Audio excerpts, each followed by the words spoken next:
push by both Nebraska and Iowa agencies to turn vacant lots and rundown buildings into redeveloped land. They're sprinkled across Omaha and Council Bluffs. If there is an environmental concern, the properties are called brownfields. Our Bella Caracas shows us an example.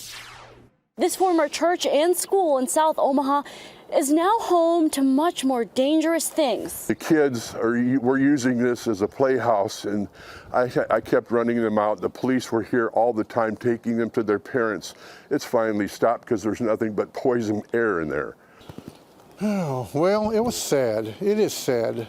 I mean, the closing of the building itself and the church, we understand, but the building itself gotten worse every year. This is not salvageable. The roof caved in. Our contractor said this building isn't salvageable, so they didn't even complete a full mold assessment. The old St. Anthony's Church and schoolhouse is just one example of a brownfield. There's a lot of abandoned and dilapidated properties throughout the region that we think are potentially brownfield sites.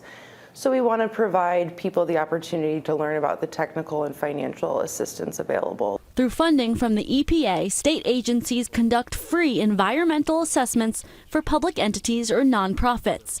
If a plot of land is owned privately, the city or a nonprofit can apply for that free assessment with the permission of the owner. These assessments themselves are a few $1,000s. This map shows an inventory of brownfields across America.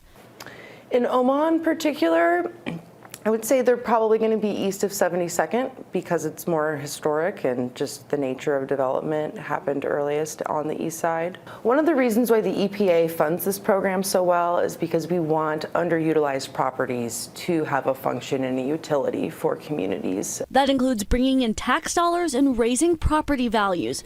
According to the EPA, a redeveloped brownfield raises property values by 5 to 15%.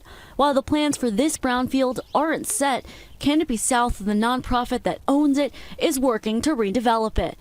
As for what longtime resident Eugene Rajunas would like to see, Neighborhood gardens are popular right now, and something like that might actually bring people together in this neighborhood. On your side in Omaha, Bella Caracas, 6 News. The agencies involved with the Brownfields program are holding an in-depth workshop in just a couple of weeks. You can find more information on our website at WOWT.com.